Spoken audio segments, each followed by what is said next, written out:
Assalamualaikum warahmatullahi wabarakatuh. Jumpa lagi bro and sis. Sekarang saya sudah tiba di kota Houston, Amerika Serikat. Nah, perjalanan cukup melelahkan. Dari Jakarta, transit di Narita, terus lanjut sampai Chicago, transit di Chicago, terus ganti pesawat sampai ke Houston. Nah, perjalanan cukup panjang. Ayo saya ceritakan perjalanannya mulai dari Jakarta. Oke, ayo. Berangkat ke bandara, saya memilih lebih awal, yakni di atas 3 jam sebelum pemberangkatan. Tiba di bandara ya masih sepi, bro, sekitar jam 2 lewat sedikit ya, jam 2 dini hari. Karena saya lebih senang awal tiba untuk memastikan bahwa tidak tergesa-gesa karena bersama dengan 3 anak dan istri untuk berangkat ke Narita. Nah, saya masuk di gerbang 2 Terminal 3 Ultimate keberangkatan. Suasana di tempat check-in masih sepi. Belum ada manusia, belum ada penumpang. Tapi lampu-lampu untuk check-in di ANA Airways sudah terbuka. Tapi petugasnya belum melayani. Katanya dibuka sekitar pukul 4 nanti. Ini anakku yang bungsu ikut juga dalam perjalanan mengikuti orang tuanya, mengikuti ibunya, dan akan sekolah di TK sana. Sambil melihat-lihat kondisi bandara Soekarno-Hatta Terminal 3 Ultimate, yang mana bandara Soekarno-Hatta ini didesain oleh seorang perancang dari Prancis. Kalau saya nggak lupa namanya Paul Andrea. Ya, dia meletakkan dasar Terminal 1 dengan konsep tradisional. Nah, kalau Ultimate 3 ini dengan konsep modern, dengan sentuhan-sentuhan yang canggih.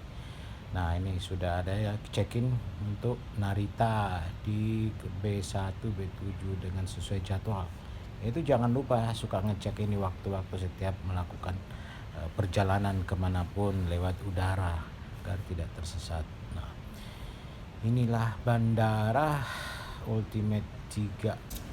Bro and sister, kemanapun dalam perjalanan baik domestik atau internasional, jangan lupa untuk membungkus atau wrapping tas, karena bagaimanapun juga untuk menghindari adanya tangan-tangan jahil yang berupaya menitipkan barang haram, barang terlarang yang bisa membahayakan keselamatan kita dalam perjalanan. Nah, saya merep semua koper-koper yang jumlahnya hampir 10, ada 9 koper saya bawa. Pertama golf, saya juga hobi main golf karena di Amerika sana nanti ya lapangan golf cukup banyak. Saya udah sering main di kemanapun saya bawa lapangan, kalau ke luar negeri, karena menempatkan main di luar negeri santai, lapangannya bagus, murah. Pukul 4 subuh telah dibuka pendaftaran. Kebetulan saya cuman untuk mengecek atau menyetor barang-barang bawaan, karena check-in kita sudah dilakukan secara online. Nah, begitu bro, jika mau berangkat supaya tidak repot ya langsung check-in online, tinggal store barang bawaan saja. Ini anak-anak memasuk untuk pemeriksaan dokumen, visa, paspor, dan surat-surat kesehatan. Kebetulan bini lagi hamil dalam perjalanan.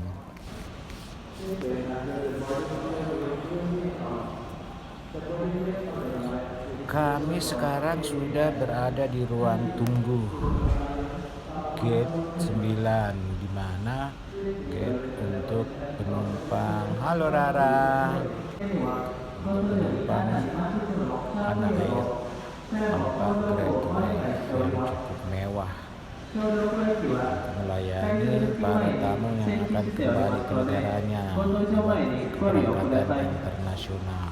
Terus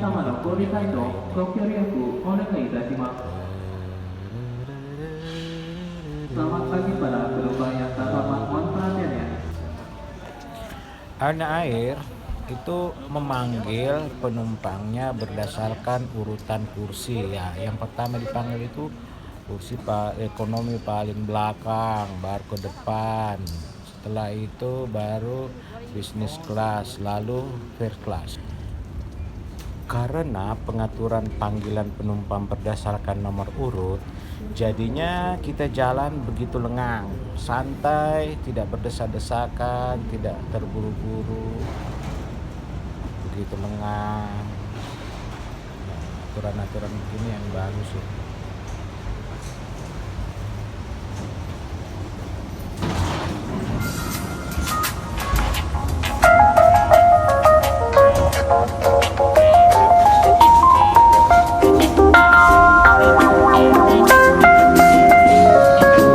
Do you love me, Matthew? I do. Honestly? Yes. Secretly, but honestly. No more secrets.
Nah, ini toilet di dalam pesawat Boeing 787.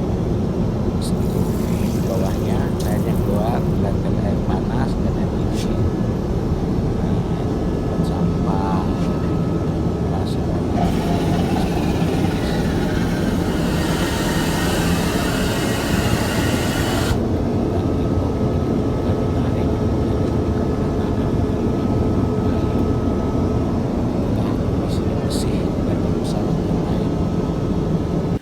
Sekarang ini kita sudah mendarat di Narita Airport.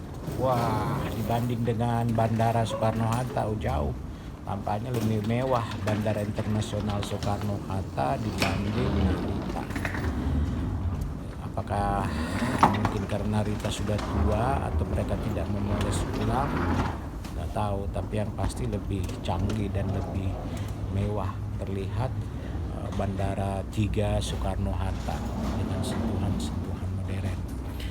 Tapi dalam hal keuntungan mungkin Narita ini lebih untung daripada Bandara 3. Kenapa? Kalau dilihat secara keseluruhan, mereka itu mengangkut kargo sampai 2 juta ton. Nah, di Bandara Cengkareng kargo itu cuma 400.000 ton. Coba. Begitu juga dengan penumpang. penumpang sih. Jepang karena penduduknya tidak sebanyak Indonesia, jadi mereka setahun atau tahun 2018 arus penumpang datang dan pergi dari Narita itu cuman 44 juta penumpang tahun. Nah, Cengkareng total keseluruhan itu 66 juta per tahun 2018. Halo anak-anakku, ayo jalan. Nah, kita jalan di atas karpet ini. Dan itu juga ini apa, nah tangga berjalannya itu enggak, jadi kita jalan kaki aja tuh ke sana keluar sambil menyaksikan dinding-dinding tulisan ya, ngecek juga sih pintu transitnya di mana, check in untuk ke Chicago, mana Chicago, Go to gate. Chicago, bawah atas. NH12. Oh, ini dia di paling bawah nih. This is gate. It doesn't say what gate. Chicago. Chicago. Oke, jalan.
Ini tampak ruang kesehatan, kok nggak ada orang, padahal kan ada pandemi. Seharusnya mereka atau petugas kesehatan di Bandara Narita ini standby, entah kenapa. Nah, kita jalan terus menuju gate 52 untuk penerbangan ke Chicago. Inilah Bandara Narita, sunyi karena kurangnya. Nah, ini tidak berjalan, berfungsi sedikit. Yang tadi awalnya tidak berfungsi, sekarang ini kayaknya berfungsi jalannya. sambil lihat-lihat sekitarnya. Wis agak gelap.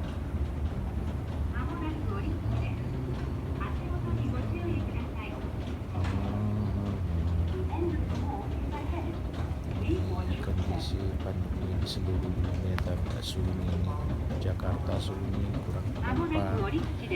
Narita juga sunyi. Nah, sekarang kami sudah berada di atas pesawat Boeing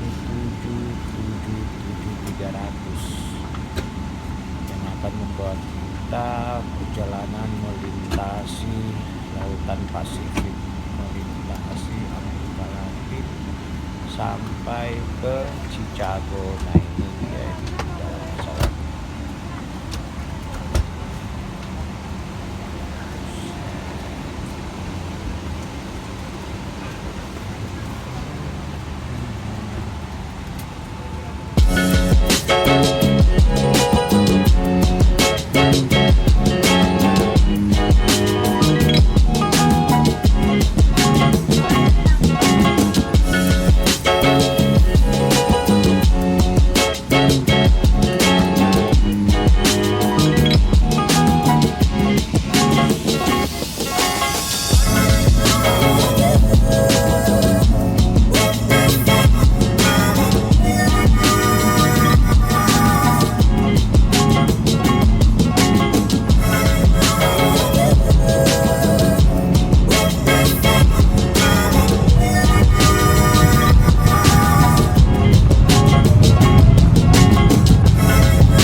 Bandara domestik Chicago ini melayani penerbangan ke seluruh kota-kota yang ada di Amerika. Washington, Boston, Florida, Los Angeles.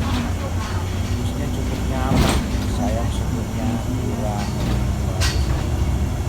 Ya, saya pikir jadi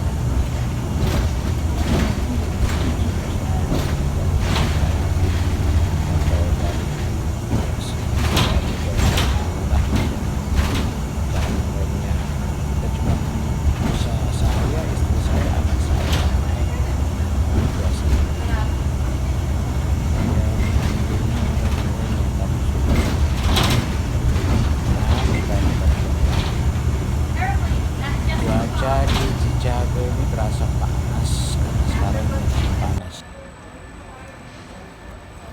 Sekarang kita masuk di bandara domestik untuk mengecek tiket, melapor dan masuk ke dalam. Ini bandara Chicago juga, lihat ini karena penerbangan domestik.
Jadi yang tadinya transit 3 jam jadinya 4 jam.